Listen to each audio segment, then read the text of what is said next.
What is going on YouTube? Side Guy 29 coming at you for another episode of Crafts and Cards down in the Cardboard Pub. And just got done watching the grandsons, and we have two now, almost 4-year-old and an almost 3-month-old. So having some fun there. Crazy time of year. Great World Series. Love the World Series this year. Playoffs in general was fun. Didn't really cheer for anyone, which kind of makes it even more fun, I guess. Less stressful, I guess I'll put it that way. Congrats to the Dodgers and their large payroll. Hey, everyone can do it. I'm a Twins fan, and we sold everybody instead of trying to get better. So I can't complain. Good time of the year. Yes and no, I guess. Bad that baseball's ended. Bad that my Iowa State Cyclone football team is falling apart at the seams. Won the first 5 games, lost the last 4. And that makes you just want to drink. So let's get to today's beer. Today's beer is a Meow Pale Ale. You can see that it's a pint. And this is from Pulpit Rock Brewing in beautiful Decorah, Iowa. My wife and I took a few days and traveled around northeast Iowa over by the Mississippi and kind of went up to Decorah and then down across, hit Effigy Mound State Park and just lots of little towns along the way. And Pulpit Rock is a brewery in Decorah, like I said, right in town, not too far from terrible pour. Look at that. It's my worst pour in a long time. But we'll let that settle while I talk. And Decorah is a beautiful little town, small college town. I'm guessing, I don't know for sure, I'm guessing 7,000 to 10,000 people. They have 2 breweries. Toppling Goliath is a much better known brewery. I did go there as well. And I know some of you were worried about that, but I did. And great beer, good food. Pulpit Rock, though, I'd never been to. I'd had a few of their beers here and there, but very good brewery, very solid. This is the Meow Pale Ale, 5.4% ABV. You can see it's a little on the hazy side. Can't really see the light going through there. A little bit, not much though. But cheers.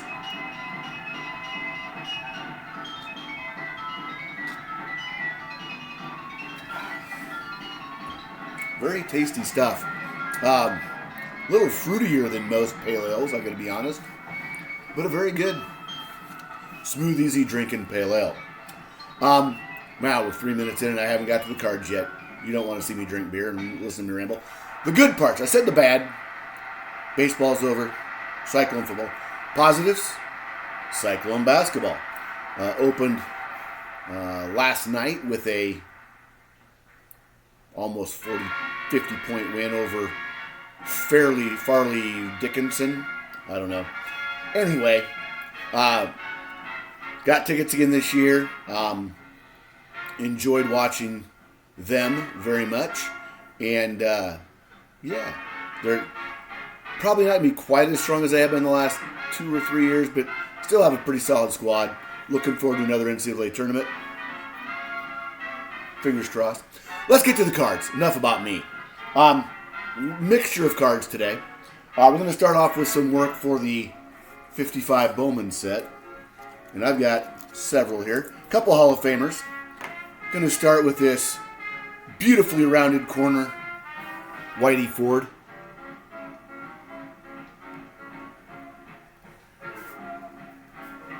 Slowly checking off the boxes on the Hall of Famers. And here's an equally rounded, darker bordered Eddie Matthews. Love that card. One signed came up not all that long ago, and it just ballooned out of my price range. What I did get signed, though, was this Paul Giel.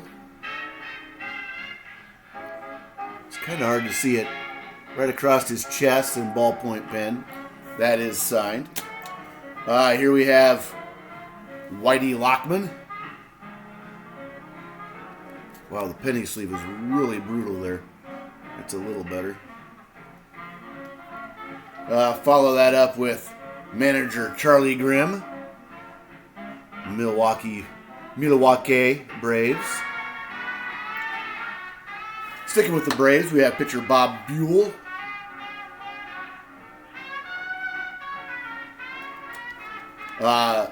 This next one is kind of crazy.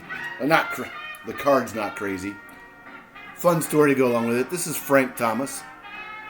And a few years back, I was doing a lot of TTM, and I sent him something. And I asked him some questions.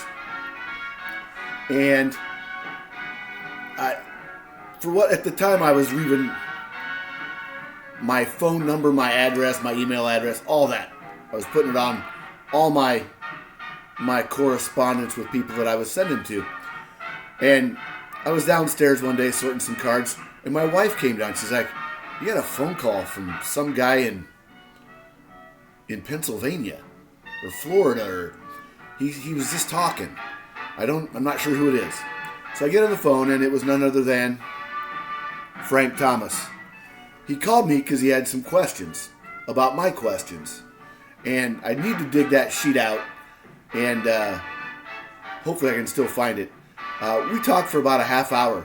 It was just the craziest thing ever that he just picked up the phone and called me. So there's my story on that. Next, we have Washington Senators Mickey Vernon. Love the stadium scene there in the background. And then we have a graded Bill Moose-Skowron. That will probably be coming out of its case very shortly. Next, let's see, how do I want to do this? We'll just keep going. Most of you know I've been working on my project of cards of players born in Iowa that played in the majors, and have picked up some fun examples and found some in my other collection. This is an Eddie Watt autograph. Eddie was born in Lamoni down in southern Iowa. Next, we have this double play. Shout out for this one to Scott at Reindeer Studios of Ken Keltner and Hal Trotsky. Hal Trotsky's a Norway, Iowa guy. And while I'm going to say this, I did something on Trotsky a long time ago, 2 or 3 years ago. And I just randomly got a comment the other day on that video from someone named Bruce Kim. Now, any White Sox fans out there know Bruce Kim, also from Norway, Iowa, commented on that video. And I've sent him a message back, but haven't heard back from him. I'd love to talk to him because he was a manager, has had lots of roles in baseball. But this is my double play, Hal Trotsky and Ken Keltner. My next Iowan, this is a 52 tops of Joe Hatton. And he was born in Bancroft, Iowa. Now, in Iowa, small school baseball, huge. Bancroft is in northwest Iowa. Used to be an absolute powerhouse. Bancroft, St. John's, numerous state titles. Kind of like Norway. But Norway is over in the eastern part of the state by Cedar Rapids. But two powerhouses that produced a lot of pro talent over the years, and those are just a couple examples. Now, next I have, I've shown this card before, Hank Severide, in this 1921 American Caramel. Well, guess what? I got another one. So, gonna have to do something with that here coming up. Forgot to cross stuff off the checklist. Here's another one I've shown. This is an authentic 1914 B-18 blanket. of Danny Moeller. And I've got a partner for it now. Not graded, but I can't get it open now. Maybe I can. The tape doesn't want to come off. That's a problem. There we go. And, well, maybe. There we go. All right. So next we have this King Cole B14 blanket, or B8, 1914 B18 blanket. And there's a second version of this. There's a blue background version as well. So I think those will go quite well together. Except about that. Now, this last one, sorry it's a little longer tonight, fellas, but it is what it is.